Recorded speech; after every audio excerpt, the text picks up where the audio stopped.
Class चल रहा था। 30 जून 1967। A night class dated 30th June 1967 was being discussed. पहले पेज की दूसरी लाइन चल रही थी। The second line of the first page was being discussed. जब बाबा ब्रह्मा द्वारा समझाते हैं, अडॉप्ट करते हैं, उसको कहा जाता है मुखवंशावली। When Baba explains through Brahma, when he adopts someone, he is called Mukhvanshavali, meaning progeny born from the mouth, meaning the knowledge. यहाँ पर मुखवंशावली की बात नहीं है। Here, it is not about being a Kukhvanshavali, meaning progeny born on the lap, meaning the physical affection. यहाँ माने कहाँ? Here means where, और वहाँ होती है कुखवंशावली की बात। and there it is about being Kukhvanshavali. यहाँ माने जहाँ बाप प्रैक्टिकल में ब्रह्मा के तन में आकर समझाते हैं। Here means the place where the father comes in the body of Brahma in practice, explains, और बच्चों को अडॉप्ट करते हैं। and adopts the children. बिना समझाए अडॉप्ट नहीं करते। He doesn't adopt them without explaining. ये सभी यहाँ का अनुभव है। All these are the experiences of here. बाप पढ़ाते हैं। The father teaches. कृष्ण के लिए भी कहते हैं कि भगवान ने पढ़ाया था। They also say for Krishna, God taught the knowledge. अब हर एक मनुष्य की बायोग्राफी अलग अलग होती है। Well, the biography of every human being is different. मनुष्य नहीं जानते हैं। The human beings don't know this. तुम बच्चे जानते हो कि कृष्ण की और परमात्मा की जीवन कहानी में रात दिन का फर्क है। You children know that there is a difference of night and day between the biographies of Krishna and the Supreme Soul. Krishna की जीवन कहानी और परमात्मा राम बाप की जीवन कहानी। There is the life story of Krishna and the life story of the Supreme Soul, the Father Ram. प्रदर्शनी में आते हैं परंतु इतना समय नहीं देते हैं कि जो पूरा समझ करके जावे। People do come to the exhibition but don't give enough time to understand the explanations completely before going. थोड़ा थोड़ा टाइम निकाल करके आते हैं। They take out little time and come. ये चित्र तो बहुत इजी है समझाने के लिए। These pictures are certainly very easy to explain. समझाया जाता है ये नई दुनिया है, ये पुरानी दुनिया है। It is explained, this is the new world and this is the old world. स्वर्ग में भारत ऐसा सुखी होता था। Bharat, meaning India, was happy like this in heaven. इस ड्रामा में तुम बच्चों के बिना और कोई जानते नहीं है। Except you children, no one knows this drama. बच्चे ड्रामा को जानने पर समझते हैं कि हम 5000 वर्ष के बाद आए हैं। After knowing the drama, the children understand that they have come after 5000 years. फिर अब तुम चले जाएंगे सतयुग में। The father says, now you will go to the golden age again. ये पाठ फिर 5000 वर्ष के बाद फिर रिपीट होगा। This part will repeat again after 5000 years. अभी तुम बच्चे जानते हो कि ये संगम युग है। Now you children know this is the confluence age. बच्चों को निश्चय है ही कि हम जाते हैं बाप दादा के पास और हम विश्व का मालिक बनेंगे। The children certainly have faith. We go to Bap Dada and we will become the masters of the world. Bharat में ही 5000 वर्ष पहले लक्ष्मी नारायण का राज्य था। There was the kingdom of Lakshmi Narayan 5000 years ago in Bharat itself. फिर 84 जन्म लेते लेते जरूर तमो प्रधान अवस्था को पावेंगे। Then while passing through 84 births, they will definitely reach the Tamo Pradhan stage. बच्चे जानते हैं कि हम और बाबा फिर 5000 वर्ष के बाद मिलेंगे। The children know we will meet Baba again after 5000 years. कौन सा बाबा? Which Baba? कौन सा बाबा 5000 वर्ष के बाद मिलेंगे? Which Baba will meet us after 5000 years? Shiv Baba. Shiv Baba. बच्चों का नंबरवार पुरुषार्थ अनुसार चलता रहता है। The Purusharth of the children continues number wise, meaning more or less. Love भी सभी का एक रस नहीं होता है। Not everyone loves to the same extent either. जो बहुत दुखी होते हैं उनको सहारा मिलता है तो उनको बहुत लव रहता है। When those who are very sad find a support, they have a lot of love for him.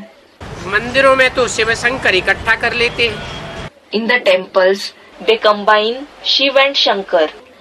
मंदिर तो यादगार है ना? The temples are certainly the memorials, aren't they? इस बात की यादगार है। Of what are they the memorials? जो पार्ट बजाया है उस पार्ट की यादगार है। They are the memorials of the parts played. तो मंदिरों में शिव शंकर इकट्ठा क्यों कर दिया गया? इस बात की यादगार है कि शिव और शंकर इकट्ठे हो गए। So, why are Shiv and Shankar combined in the temples? Combining Shiv and Shankar is a memorial of what? तो यहाँ ब्राह्मण जानते हैं कि शिव की आत्मा अलग है। It is the Brahmins here who know that the soul of Shiv is separate. Shankar की आत्मा अलग है।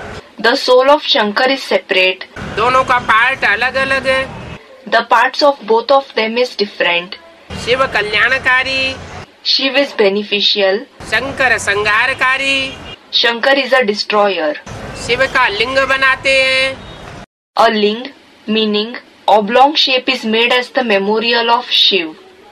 शंकर का विग्रह बनाते हैं। Idols of Shankar are made. Shiv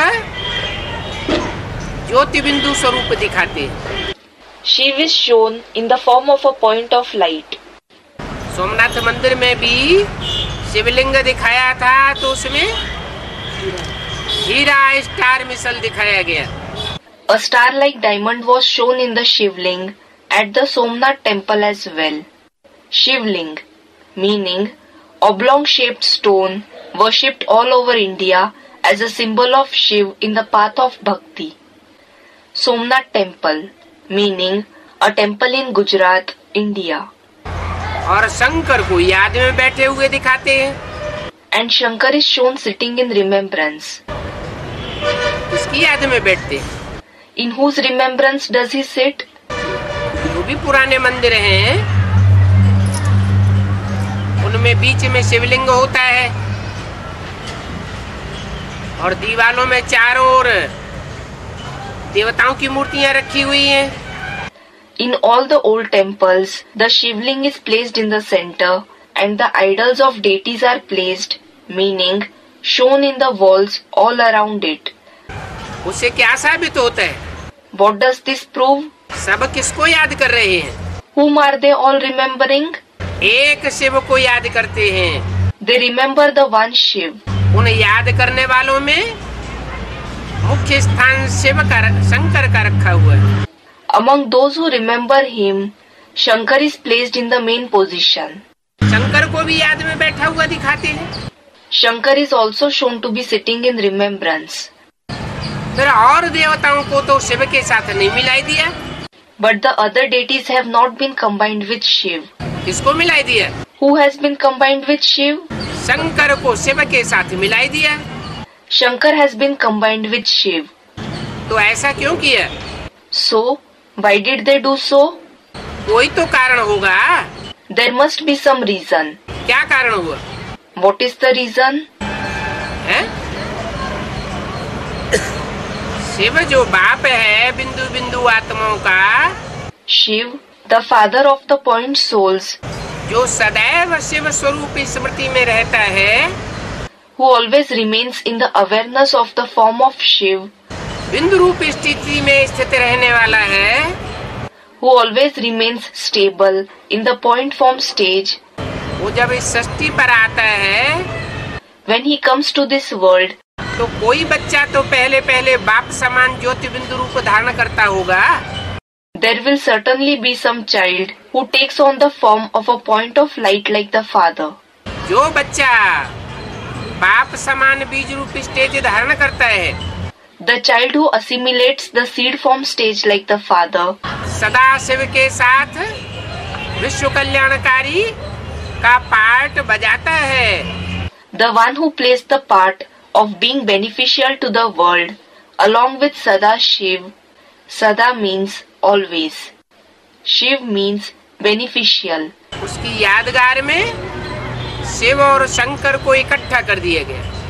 Shiv and Shankar have been combined in its memorial. Shiv Vishnu को इकट्ठा नहीं करते। They don't combine Shiv and Vishnu. Shiv Brahma को इकट्ठा नहीं करते। शिव और शंकर को इकट्ठा कर दिया। They don't combine Shiv and Brahma, but they have combined Shiv and Shankar. तो भक्ति मार्ग में जो भी यादगारें हैं, कहाँ की यादगार है? So, all the memorials in the path of bhakti are the memorials of when? संगम युग की यादगारें हैं। They are the memorials of the confluence age. तो तुम बच्चों की ये बात बुद्धि में है कि शंकर के आगे बैल क्यों दिखाते हैं? So, the topic is in the intellect of you children. Why is a bull shown in front of the idol of Shankar? Shankar को नहीं दिखाते हैं पहले। Shankar is not shown first. Shankar के आगे कौन दिखाते हैं? Who is shown before Shankar? बैल दिखाते हैं। क्यों दिखाते हैं? They show a bull. Why do they show it? बैल पर सवारी दिखाते हैं।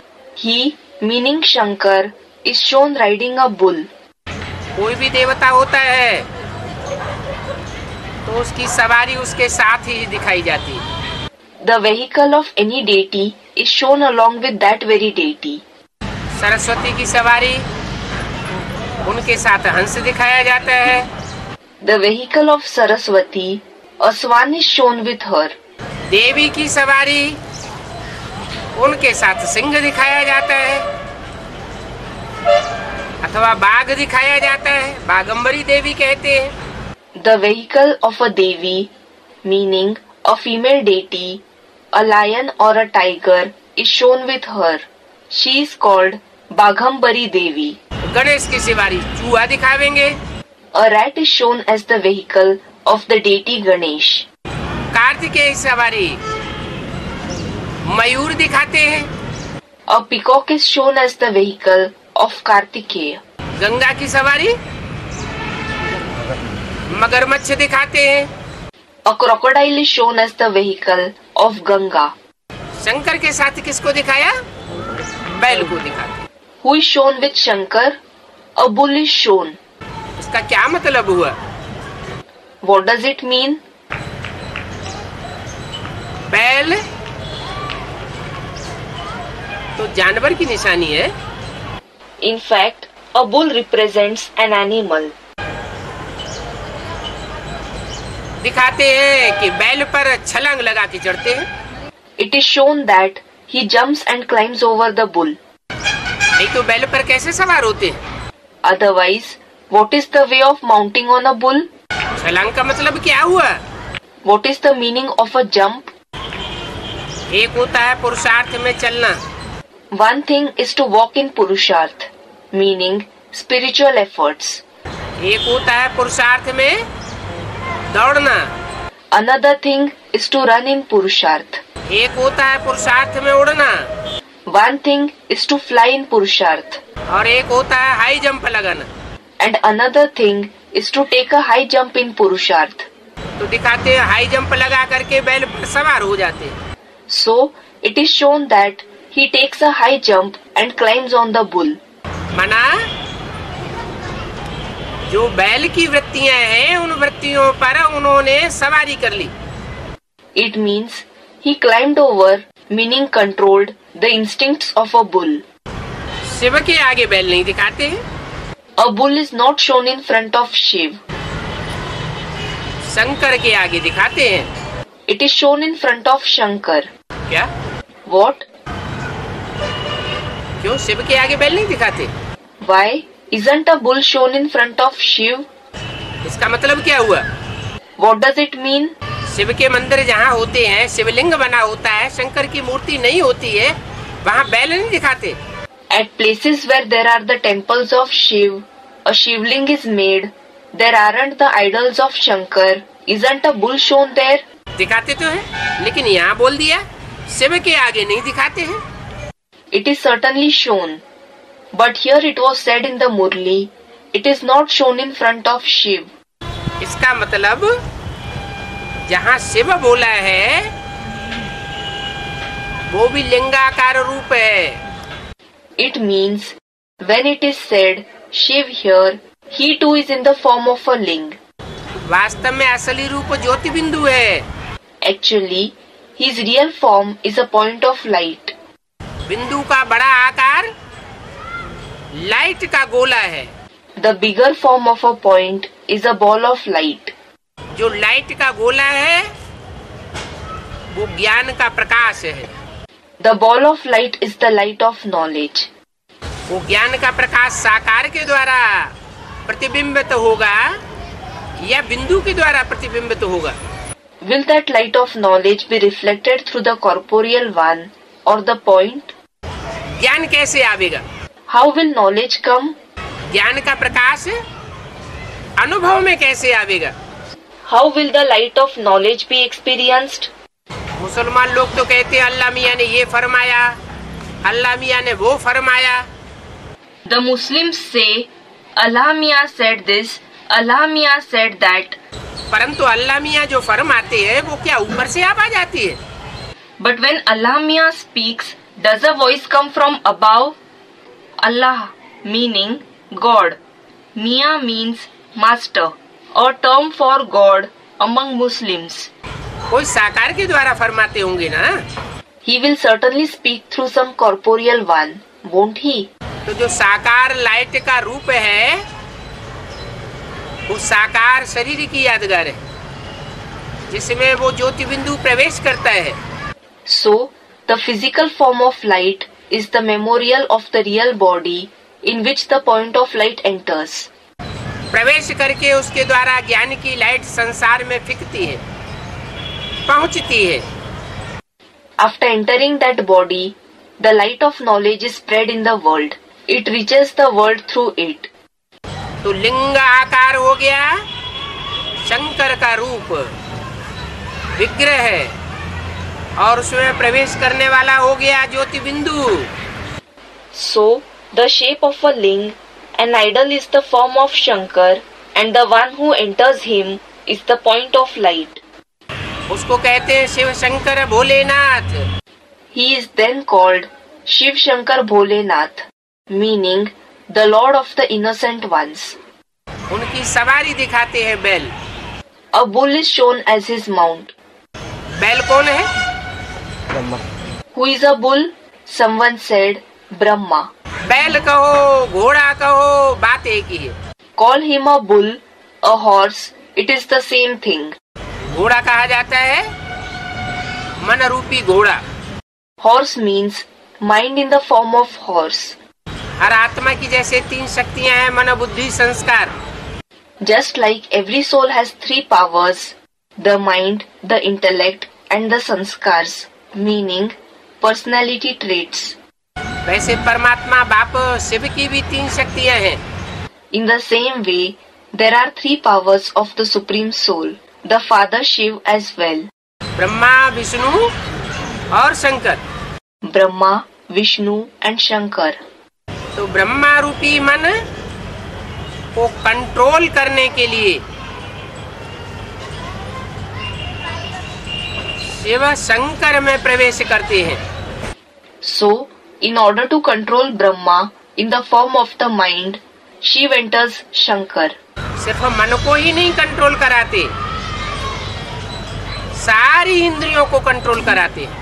He doesn't just enable him to control the mind, but he enables him to control all the indriya, meaning parts of the body used to perform actions and the sense organs. इंद्रियां योग बल के आधार पर controlled हो जाती है।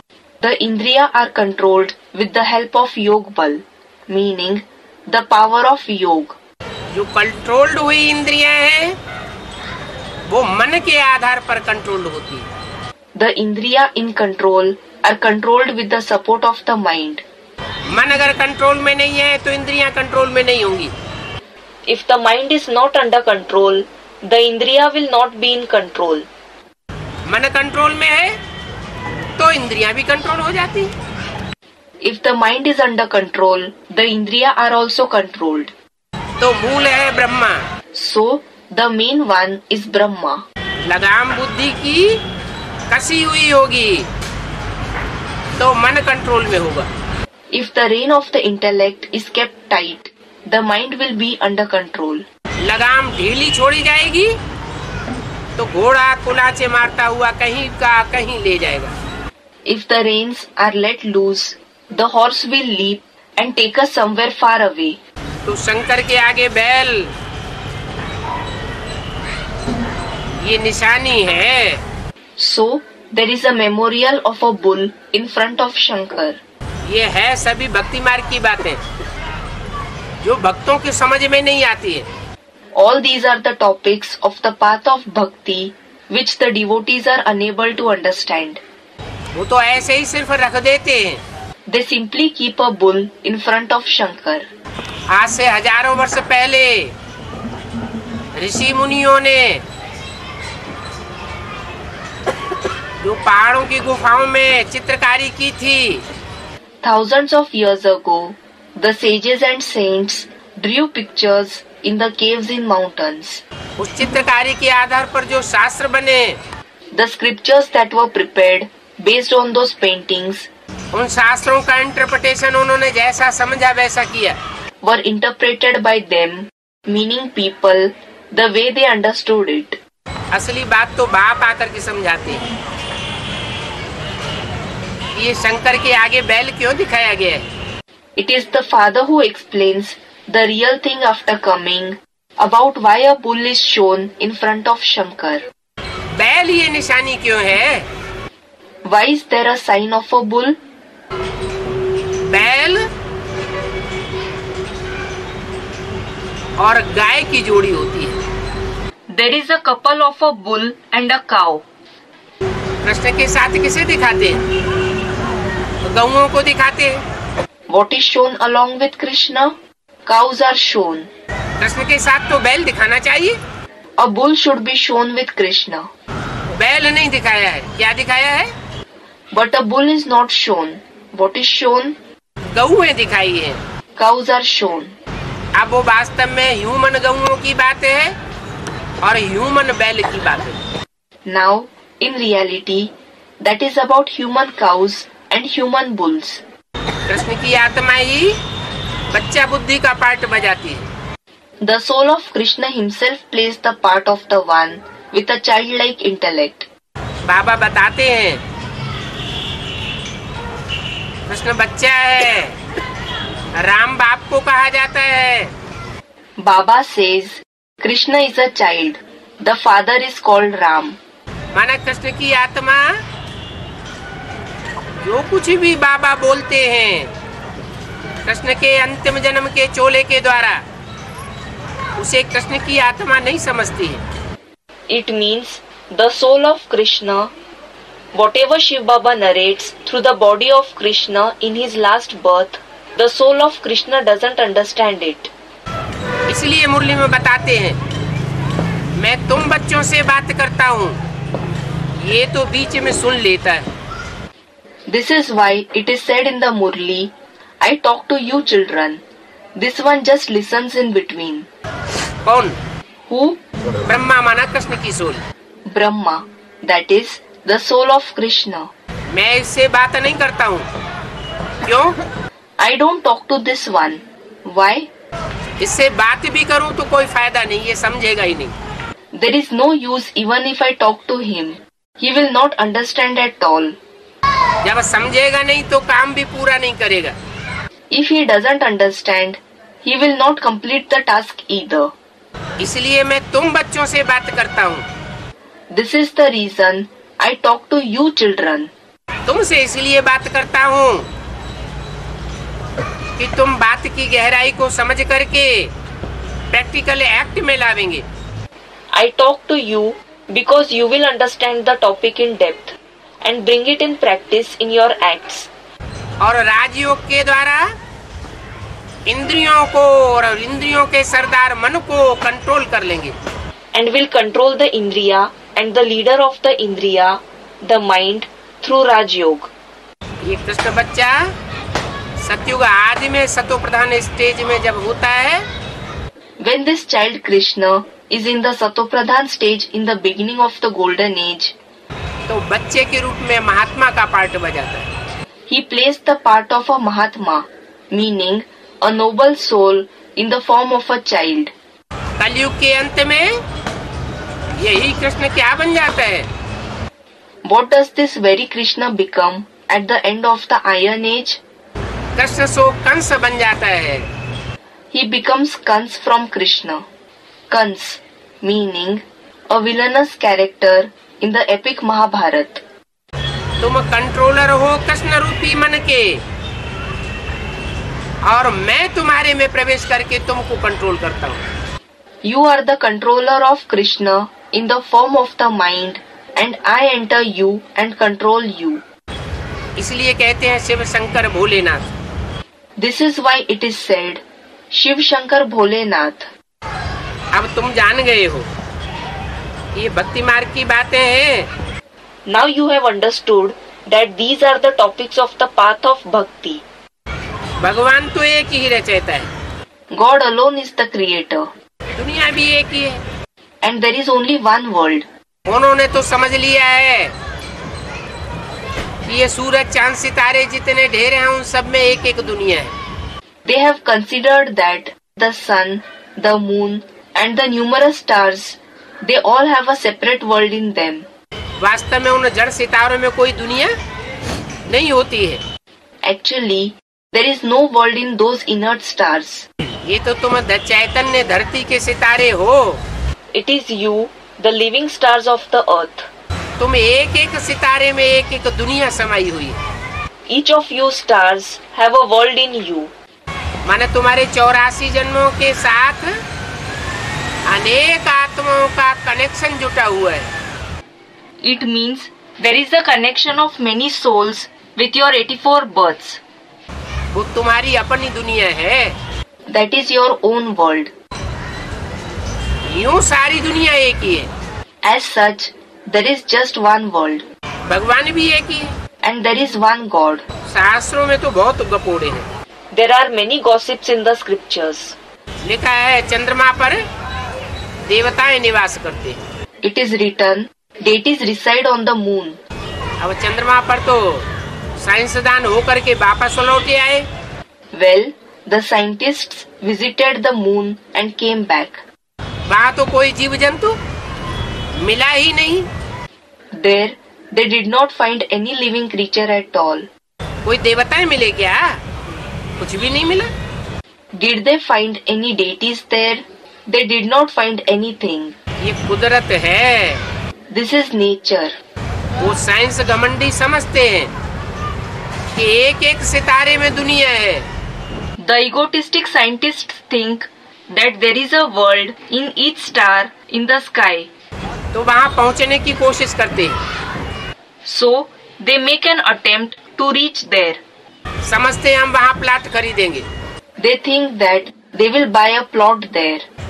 बुद्धि में ये बात नहीं आती इस पृथ्वी पर ही जीवन है।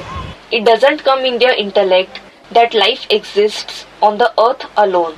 इस पृथ्वी के अलावा दुनिया में कहीं भी कोई जीवन की बात हो ही नहीं सकती। क्यों नहीं हो सकती? Except for this earth, there cannot be life anywhere in the world at all. Why can't it be? एक पृथ्वी पर ही सूर्य की किरणें उत्तरी ध्रुव और दक्षिणी ध्रुव पर तिरछी पड़ती हैं। On the earth itself, the rays of the sun fall inclined at the north and the south poles. तो सूर्य की दूरी हो जाती है। Thus, the sun becomes too distant in those places. और पृथ्वी के मध्य में सीधी किरणें पड़ती हैं। While at the center of the earth, the sun rays fall straight. वहाँ सूर्य नजदीक हो जाता है। The sun is too close to the earth at that place.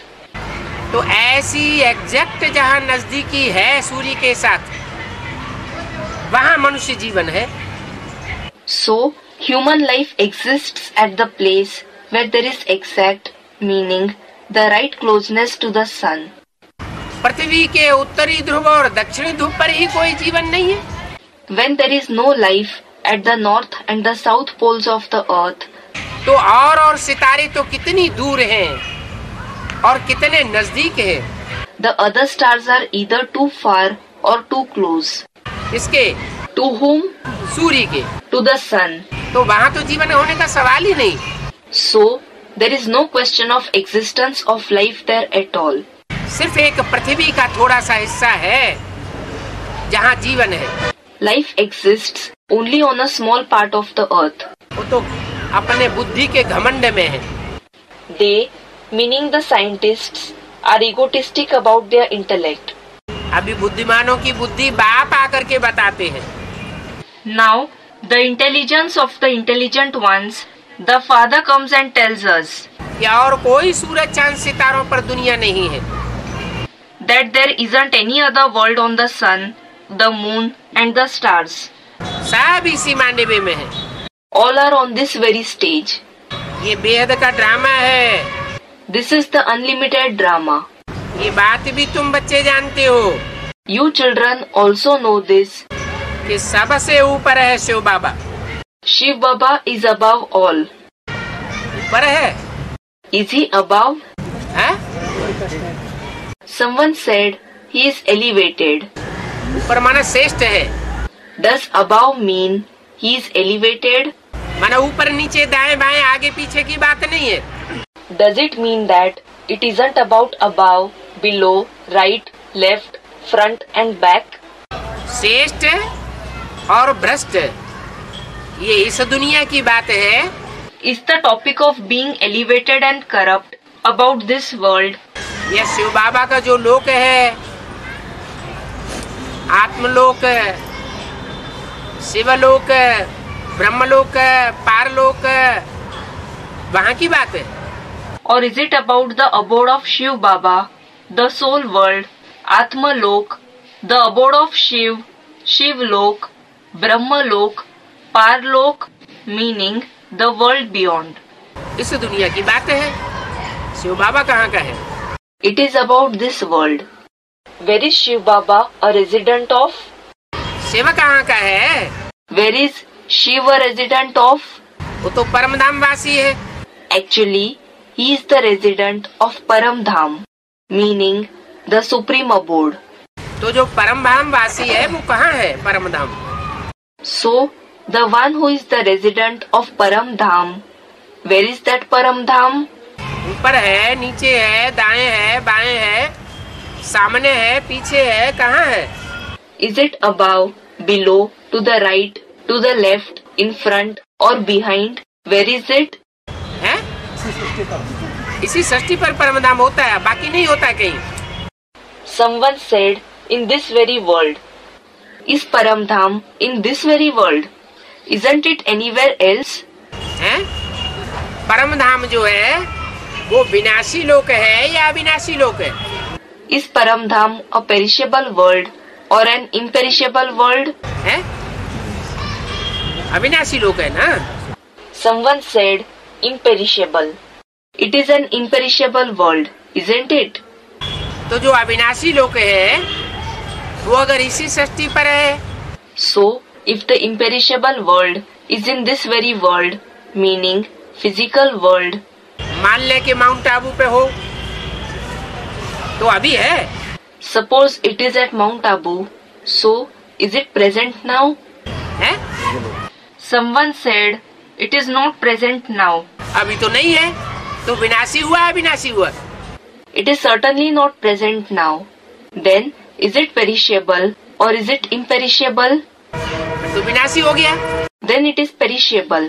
माना ये बोला गया है कि तुम बच्चे परमधाम को इस सृष्टि पर उतार लेंगे।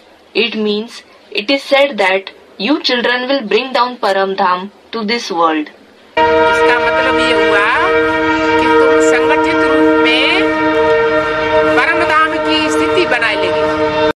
means you will make the stage of Paramdham in a collective form. परमधाम नीचे नहीं आ जाएगा, Paramdham will not come down, लेकिन तुम्हारी स्थिति परमधाम में रहने जैसी हो जाएगी। but your stage will become like living in Paramdham.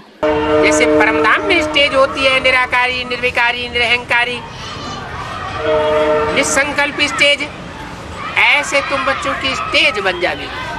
You children will attain the stage of being incorporeal, viceless, egoless and thought-free, just like it is in Paramdham.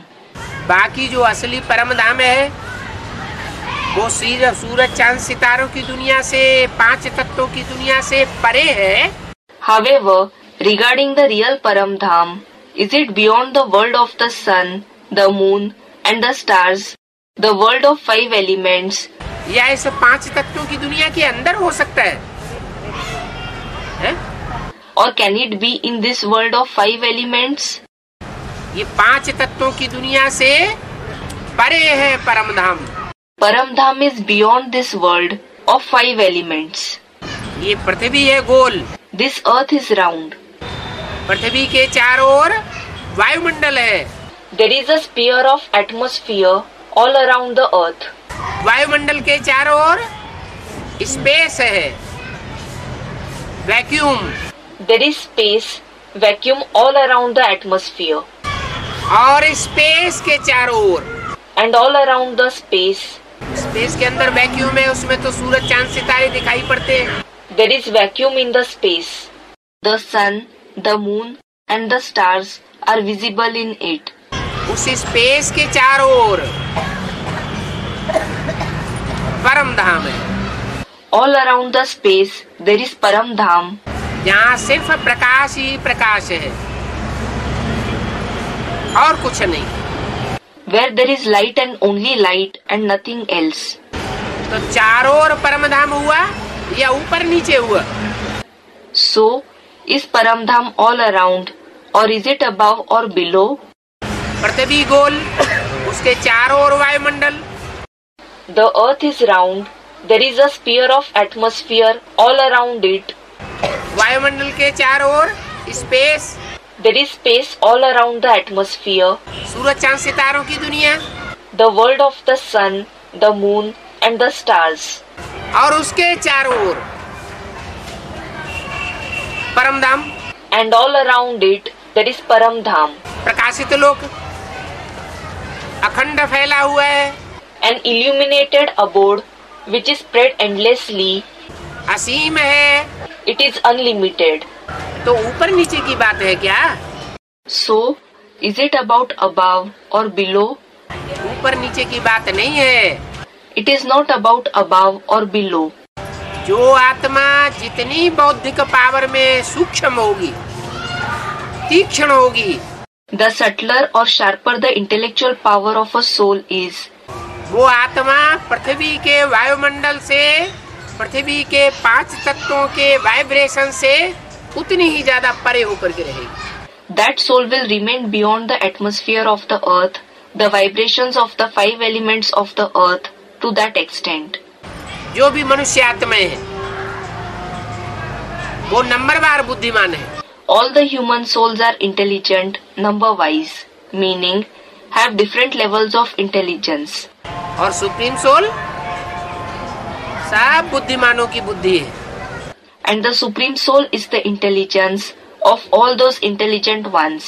तो वो परमधाम में सब मनुष्य आत्माओं को ही नहीं, सारी जीव जंतु की आत्माओं को परिधि में लेकर के रखता है।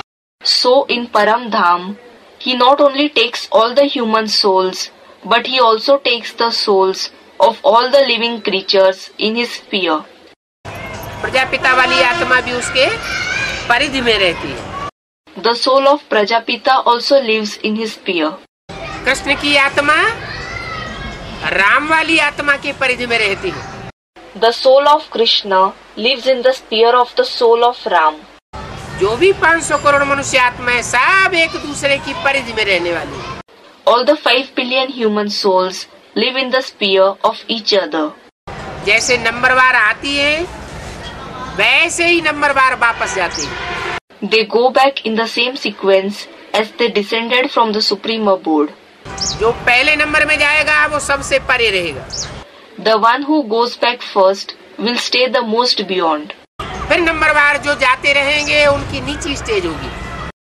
Then those who go back number wise, meaning one after the other according to their stage, will have a lower stage than the one before them. पशु, पक्षी, पतंगे, कीड़े, मकोड़े बुद्धि की स्टेज के अनुसार एक दूसरे से नीचे नीचे स्टेज में रहते जा रहे हैं. Animals, birds, moths, insects and spiders will stay in a stage one lower than the other according to the stage of their intellect. यहाँ तक ये जड़ पेड़ पौधे इनकी भी आत्मा है. Even the inner trees and plants have a soul. जब संपूर्ण विनाश होगा तो ये कुछ भी नहीं रहेगा. When the complete destruction takes place, nothing will remain.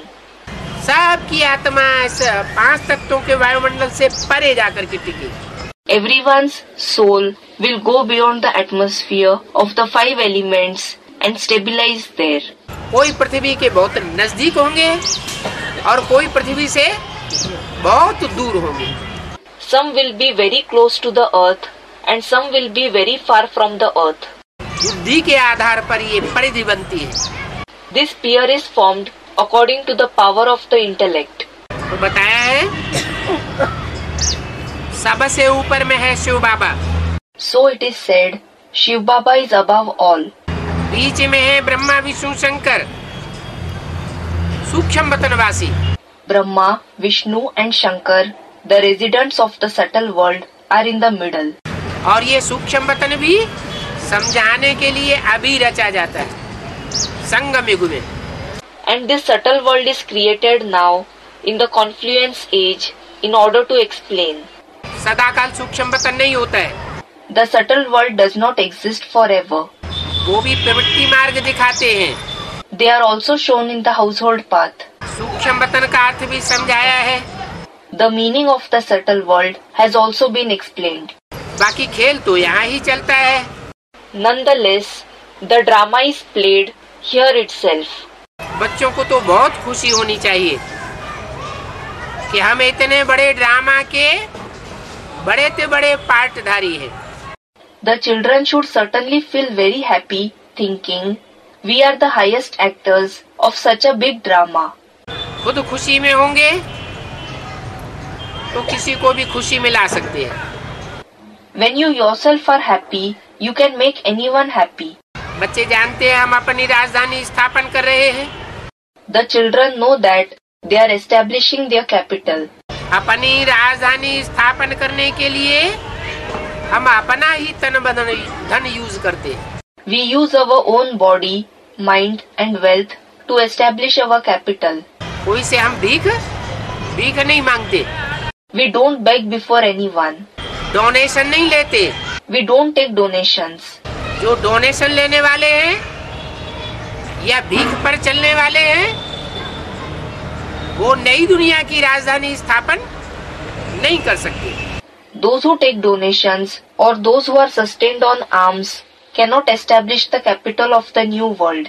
ये भी समझते हो कि बाबा ने प्रवेश किया है और प्रवेश करके हमको अडॉप्ट किया है.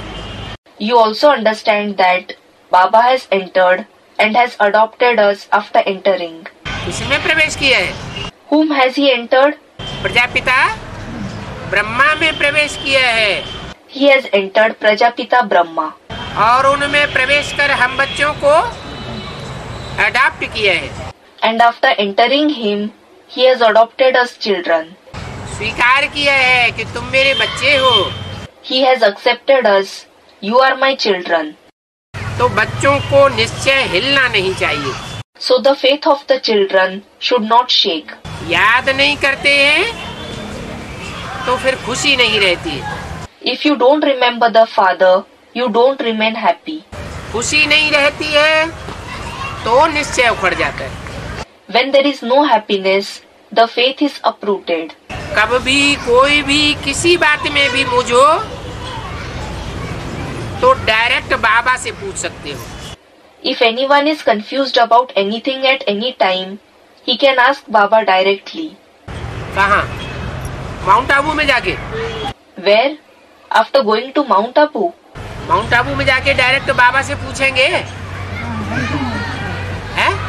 Will you go to Mount Abu and ask Baba directly? Mount Abu में तो गुलजार दादी के तन में सूक्ष्म शरीरधारी मनुष्य आत्मा आती है। At Mount Abu, the human soul with a subtle body comes in the body of Dadi Gulzar. Krishna की सोल आती है, दादा लेखराज ब्रह्मा की सोल आती है। The soul of Krishna, the soul of Dada Lekhraj Brahma comes. Brahma सूक्ष्म वतनवासी बनता है। Brahma becomes a resident of the subtle world. Prajapita तो जरूर प्रजा के साथ ही रहेगा। Prajapita will certainly remain with the subjects.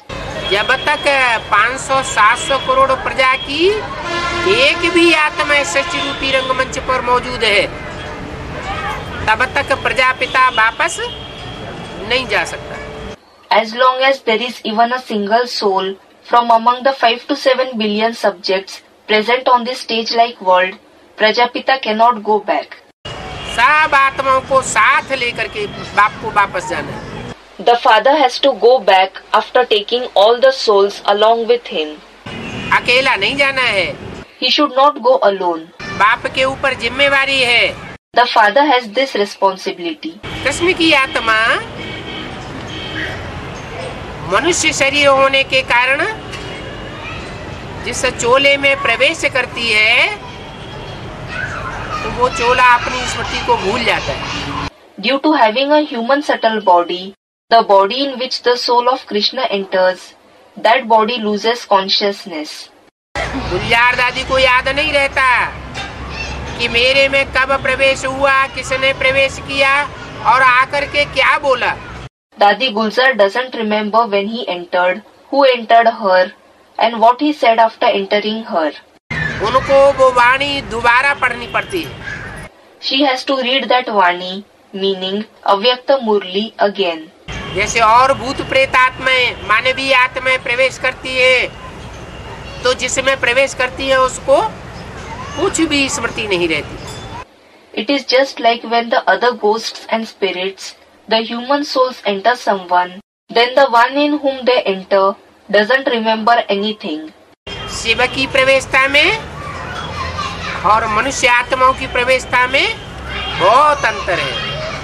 There is a lot of difference between the entrance of Shiv and the entrance of the human souls. Shiv को सूक्ष्म शरीर भी नहीं है, शिव को अपना स्थूल शरीर भी नहीं है।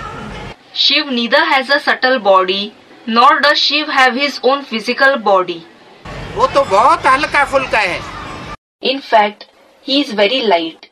वो कब प्रवेश करता है, कब चला जाता है, किसी को कोई पता भी नहीं चलता। No one comes to know at all when he enters and when he goes away. इसलिए मुरली में बोला है, शिव बाबा कब आते हैं, कब चले जाते हैं, पता चलता है क्या?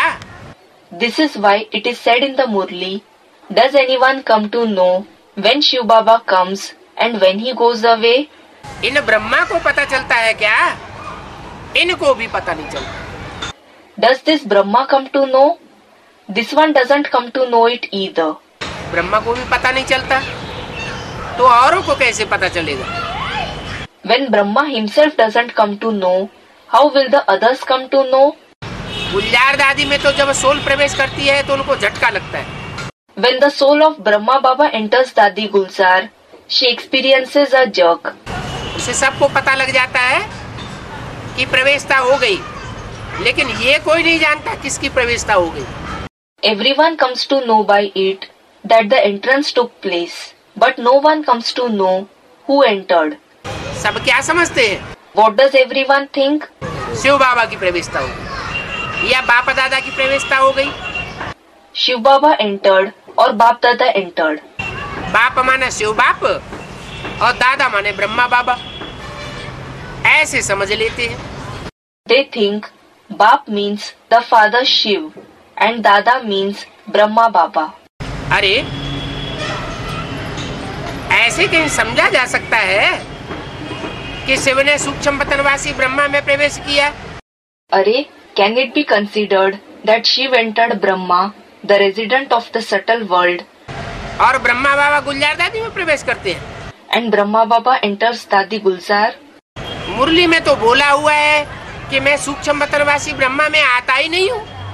It is certainly said in Murli, I don't come in Brahma, the resident of the subtle world at all. सूक्ष्म पतनवासी फरिश्ता होता है या पतित मनुष्य होता है? Is a resident of the subtle world an angel, or is he a sinful human being? तो पतित मनुष्य नहीं होता है, फरिश्ता होता है। He is certainly not a sinful human being. He is an angel. फर्श वालों का इस दुनिया वालों से कोई रिश्ता ही नहीं है, तो पतित कैसे हुआ? When he doesn't have any relationship at all with those of the corporeal world, the people of this, meaning physical world, how is he sinful? फरिश्तों पावन होते हैं। Angels are pure. पावन फरिश्तों में बाप को आने की दरकार नहीं है।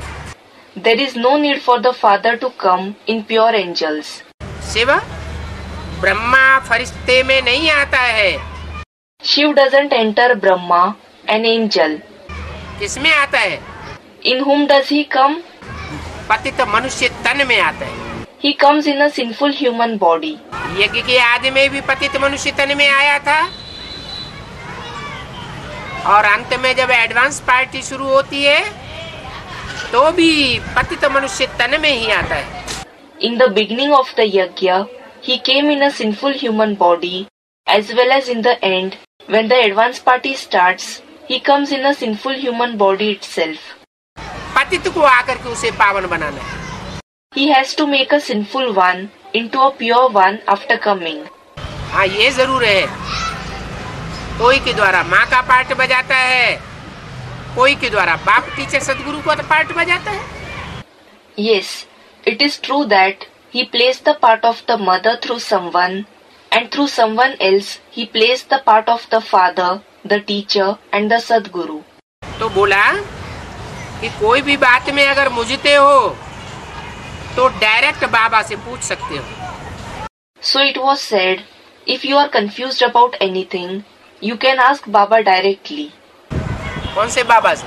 Which Baba? ये मुरली कब की है? This Murli is of which time? 67 की। Of the year 67. 67 में जब मुरली चलाएगी तब तो ठीक है, डायरेक्ट बाबा से पूछ सकते हो। When this Murli was narrated in 67, it was alright for that time to say, you can ask Baba directly. तो कोई जाकर के पूछता था क्या? So, did anyone used to go and ask? कोई नहीं पूछता। No one used to ask. 68, 68, 69 में बाबा ने शरीर छोड़ दिया। Brahma Baba left the body in 68-69. फिर पूछने का सवाल ही पैदा नहीं होता। After that, the question of asking directly doesn't arise at all. क्योंकि कोई की बुद्धि में है ही नहीं कि बाबा तो षष्ठी रूपी रंगमंच पर जब तक संगम युग है 100 साल का, अंत तक part बजावेगा। It is because it is not at all in anyone's intellect that Baba will play a part on this stage-like world till the end, as long as there is the confluence age of 100 years. Shiv रूप में part नहीं बजावेगा तो जो शिव समान बच्चा बनता है, If he doesn't play the part in the form of Shiv, then the child who becomes equal to Shiv, God is one, God का बच्चा भी वन कहा जाता है। कौन? there is one God. It is also said, there is one child of God. Who? God का बच्चा कौन? Who is the child of God?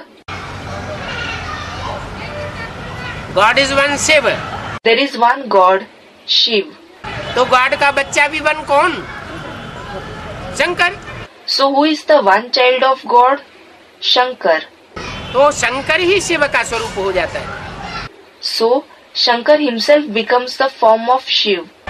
अंत तक वो पाठ चलता है। That part continues till the end.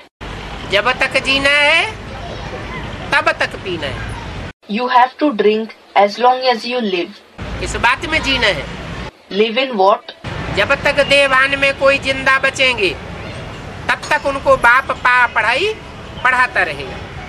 Until someone remains alive in body consciousness, the father will continue to teach him the knowledge. तो बच्चों को कहा जाता है कि तुम याद करेंगे तो तुम सतो प्रधान बन जाओगे। So he tells the children, if you remember, you will become Sato Pradhan. किसको याद करेंगे? Whom will you remember? सत्य चित्त आनंद को याद करेंगे। If you remember the one who is true, living and blissful, जो सदा सत्य है, सदा शिव है, उसको याद करेंगे तो जरूर पावन बनेंगे। if you remember the one who is always true, always beneficial, you will definitely become pure. बाप कहते हैं मैं बच्चों के लिए सौगात लेकर के आया हूँ। The father says, I have brought gift for the children. हैं? कौन सी सौगात लेकर आया हूँ? Which gift have I brought? सौगात का नाम क्या है? What is the name of the gift? रूप क्या है? What is its form? हैं? अरे बच्चों के लिए सौगात लेके आया, बच्चों को पता ही नहीं। Array, he has brought the gift for the children and the children don't know it at all. स्वर्ग की सौगात लेकर के आया हूँ। I have brought the gift of heaven. एक हाथ में स्वर्ग दिखाता हूँ, दूसरा हाथ कहता हूँ 5 विकार मेरे को दो और स्वर्ग की सौगात मेरे से लो। I show you heaven on one hand and on the other hand I ask you to give me the 5 vices and take the gift of heaven from me. ये सौगात कोई नहीं दे सकता। No one can give this gift. ऊंचते ऊंच बाप ऊंचते ऊंच सौगात लेकर के आते हैं। The highest father brings the highest gift. इतनी ऊंची सौगात और कोई भी धर्म पिता नहीं दे सकता। No religious father can give such a high gift. Ibrahim हो, बुद्ध हो, क्राइस्ट हो, गुरु नानक हो, कोई भी जन्नत नहीं बना करके देता है। Whether he is Abraham, Buddha, Christ or Guru Nanak, no one creates heaven and gives it. Paradise कहो, जन्नत कहो, बैकुंठ कहो, ये बाप ही आकर के बना कर देते हैं। Whether you call it paradise, Jannat or Vaikunt, meaning heaven, it is the Father himself who creates and gives it when he comes. ऊंचते ऊंच बाप है ना, तो जरूर ऊंचते ऊंच वर्षा देंगे ना। He is the highest on high Father, isn't he? So, he will certainly give the highest inheritance, won't he? बच्चों के पास आया हूँ, I have come to the children. इतनी दूर से आया हूँ तो सौगात लेकर के ही आऊंगा ना।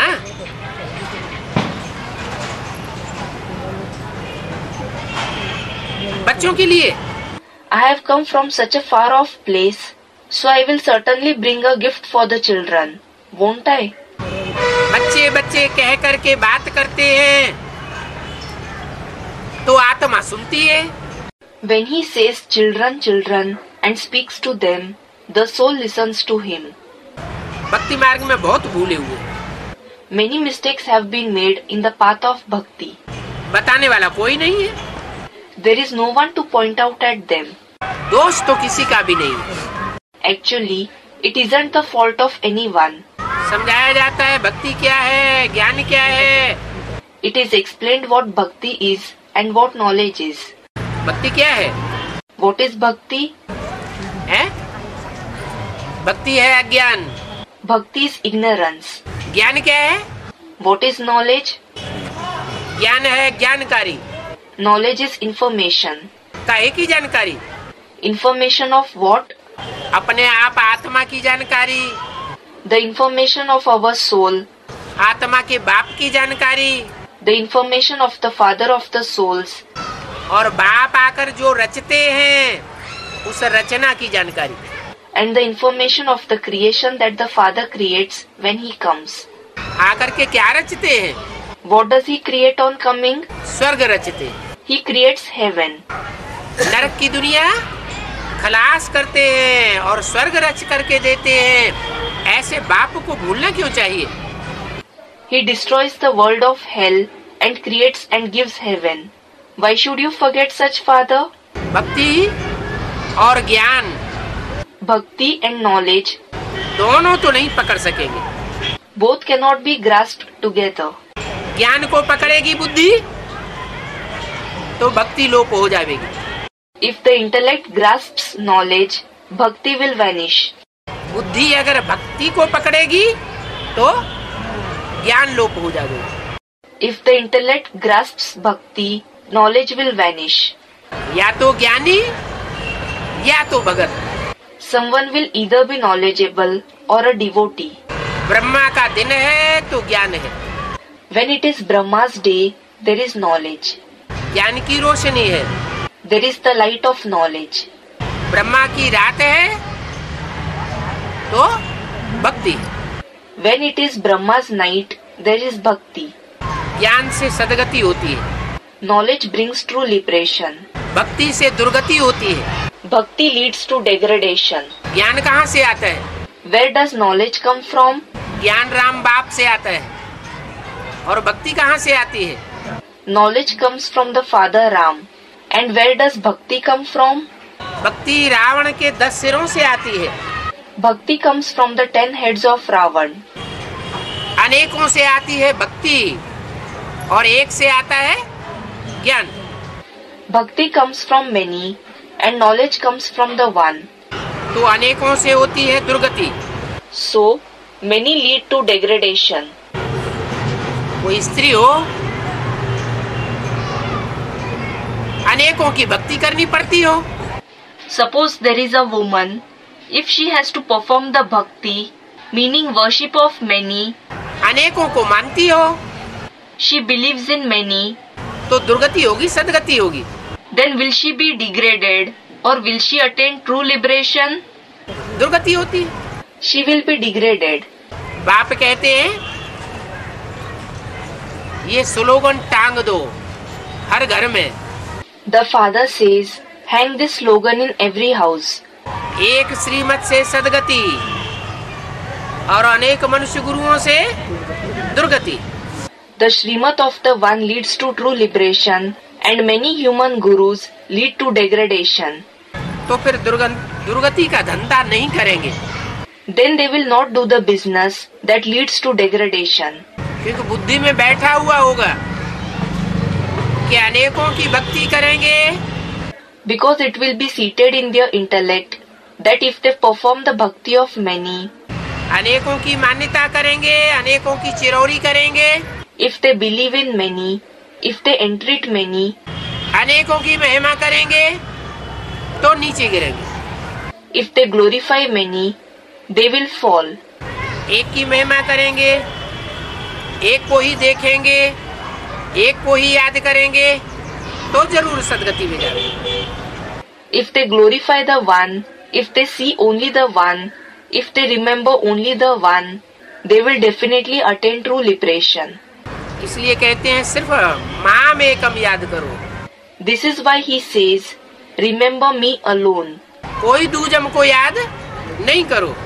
Don't remember anyone else. तो सदैव खुशी रहनी चाहिए। You should always remain happy. बच्चे जानते हैं बाप आकर सभी का भला करते हैं। The children know that the father comes and brings welfare to everyone. Drama की भाभी को तुम बच्चे जानते हो। You children know the fate of the drama. अगर जानते हो तो उसकी निशानी क्या है? हैं? If you know it, what is the sign of this? जो ड्रामा को अच्छी तरह जानते होंगे उनकी निशानी क्या होगी? हैं? What will be the sign of those who know the drama properly? कुछ भी हो जाए क्या समझेंगे? No matter what happens, what will they think? जो होना था सो हुआ, जो ड्रामा में था सो हुआ। They will think whatever was to happen has happened. Whatever was in the drama, it took place. Drama की बिंदी लगाते जाएंगे They will keep putting the full stop of drama क्योंकि ड्रामा की जानकारी है, because they have the information of the drama. तो सदैव खुशी में रहेंगे। So, they will always remain happy. कन्याएं कहेंगी हम तो बहुत सौभाग्यशाली हूँ। The virgins will say, we are very fortunate. क्यों? Why? माताएं अधर कुमारियां अधर कुमार क्यों नहीं कहेंगे मैं बहुत भाग्यशाली हूँ? Why won't the mothers, the other Kumaris and the other Kumars say that they are very fortunate? Other Kumaris, meaning females who are married and lead a pure life. Other Kumars, meaning males who are married and lead a pure life. Kumar क्यों नहीं कहेंगे? हैं? Why won't the Kumars, meaning unmarried boys, say this? कुमारियां क्यों कहेंगी मैं बहुत भाग्यशाली हूँ? Why will only the Kumaris, meaning virgins, say that they are very fortunate? माताओं को बंधन होता है पति का। The mothers are in the bondage of their husbands. जब शादी करती है तो पति के बंधन में बंध जाती है। When they marry, they are bound in the bondage of the husband. और कुमारियों ने तो कोई बंधन बांधा हुआ नहीं, But the Kumaris have not bound themselves in any bondage. इसलिए कुमारी निर्बंधन होती है। This is why a Kumari is free from bondage. जो निर्बंधन कुमारियां हैं उनका निर्बंधन होना ये साबित करता है The Kumaris who are free from bondage, their being free from bondage proves कि पूर्व जन्मों में उन्होंने किसी को इतना बंधन में नहीं बांधा है। that they did not bind anyone in bondage so much in their previous births. तो इस लास्ट जन्म में भी उनको बंधन नहीं पड़ा है। So they are not in bondage in this last birth either. हाँ, कोई कोई कुमारियों का मन का बंधन होता है। Yes, some Kumaris have the bondage of the mind. तो जिनको मन का बंधन है वो आर्टिफिशियल है या सच्चा बंधन है? So those who are in the bondage of the mind, is it artificial bondage or is it real bondage? कोई कुमारी की दिल लग जाती है किसी कुमार के साथ तो रफू चक्कर हो जाती है। If a Kumari falls in love with some Kumar, she runs away with him. फिर बंधन भासता है क्या? नहीं भासता। Then does she feel the bondage? She doesn't. या तो बाप कहते हैं Here the father says, कि ऊंच ते ऊंच आया हुआ है, the highest one has come. जिस ऊंच ते ऊंच को सारी दुनिया एक दिन पहचानेगी। The entire world will recognize that highest one day. स्त्री को पति नहीं है तो भी कोई बंधन नहीं है। Also when a woman's husband is not alive, she is not in bondage. क्या? What? है? दुनिया में उस स्त्री को अच्छा माना जाता है जिसको पति होता है। In the world, the woman whose husband is alive is considered good. कहते हैं सदवा है। People say that she is sadhva, meaning a wife whose husband is alive. और बाबा क्या कहते हैं? But what does Baba say? जिन स्त्रियों को पति नहीं है वो निर्बंधन है।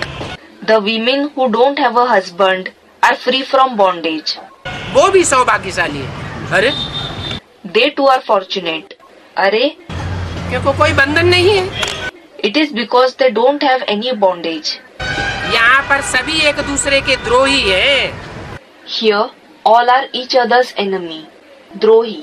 कहाँ? इस दुनिया में सारे ही संबंध है। Where all the relations in this world, एक भी संबंध ऐसा नहीं है जो दुख के बंधन में बांधने वाला न हो। there is not even a single relation which doesn't bind us in the bondage of sorrow. सारे ही एक दूसरे के द्रोही हैं। All are each other's enemy. द्रोही माना दुश्मन। द्रोही means an enemy. रावण का राज्य है ना। It is the kingdom of Ravan, isn't it? सभी एक दो को दुख ही देने वाले हैं। Everyone gives only sorrow to each other. इस दुनिया का नाम ही क्या है? दुखधाम। What is the very name of this world? Dukhdham, meaning the abode of sorrow. जो दुनिया बाप ने बनाई थी उसका नाम है Sukhdham. The name of the world which was created by the Father is Sukhdam, meaning the abode of happiness. सुखदाता बाप तो सुखधाम ही बनावेंगे। The Father who is the giver of happiness will certainly create the abode of happiness. भारतवासियों के लिए तो ये ज्ञान बहुत सहज है। क्यों? This knowledge is very easy for the Bharatvasis, meaning the residents of India. Why? भारतवासियों के लिए सहज क्यों है और विदेशियों के लिए कठिन क्यों है? Why is it easy for the Bharatvasis and why is it difficult for the Videshis, meaning foreigners? क्योंकि भारतवासी हिंदी भाषा जानते हैं। Because the Bharatvasis know the Hindi language. और विदेशियों की हिंदी भाषा नहीं है। But the language of the Videshis is not Hindi. उनकी अपनी भाषा है। They have their own language. Bharat में भगवान आते हैं तो भारत की भाषा में बोलते हैं। God comes in Bharat, so he speaks the language spoken in Bharat. हम आत्मा अपने घर शांति धाम जाती हूँ। We souls go to our home, Shanti Dham, meaning the abode of peace. इसलिए अब हमें बाप को याद करना है। So we have to remember the Father now. और कोई रास्ता तो बाप के पास जाने का है ही नहीं। There is no other way to go to the Father at all. बाप को तो यहाँ पर ही आना है पावन बनाने के लिए। The Father has to come here itself to make us pure. यहाँ माना Here means भारत में ही आना है और कोई दूसरे धर्म खंड में नहीं जाना है। he has to come only in Bharat. He doesn't have to go in any other religious land. बाबा कैसे बहलाते रहते हैं। How Baba keeps entertaining the children. खेलते हैं, खाते हैं, खिलाते हैं, पिलाते हैं, सभी कुछ बच्चों के साथ करते हैं। He plays, eats, feeds, makes the children drink. He does everything with the children. गुरुवार के दिन अपने हाथों से फल आदि खिलाते हैं। On Thursdays, he feeds fruits and so on with his hands. आगे तो हर एक को मुंह में गिट्टी खिलाते थे। Earlier, he used to feed a gitti, meaning a morsel in everyone's mouth. आगे माना पहले। Earlier means before. छोटे छोटे बच्चे होते हैं ना, Just as there are small children, aren't there? तो छोटे बच्चों को माँ बाप ये थोड़े ही कहते तुम अपने हाथ से खाओ। So, the parents don't tell the small children to eat with their own hands. क्या करते हैं? What do they do? छोटे बच्चों को अपने हाथ से खिलाते हैं, पिलाते हैं। They feed the small children with their hands. They make them drink. ऐसे आगे आगे माना Similarly, earlier means यज्ञ के आदि में जब बच्चे सालिम बुद्धि नहीं थे तो बच्चों को अपने हाथ से खिलाते थे। in the beginning of the yajna, when the children didn't have a mature intellect, he used to feed the children with his hands. तुम्ही से खाऊं, तुम्ही से पीऊं, ये गाया हुआ है ना। I will eat only with you. I will drink only with you. This is sung, isn't it? दुनिया को क्या पता कि भगवान भी बच्चों को खिलाते हैं। The world doesn't know that even God feeds the children. अच्छा, मीठे मीठे सिकीले बच्चों को बाप दादा की याद प्यार good morning. Acha, remembrance, love, good morning and namaste, meaning greetings from Bap Dada to the sweet, long lost and now found children. Om Shanti.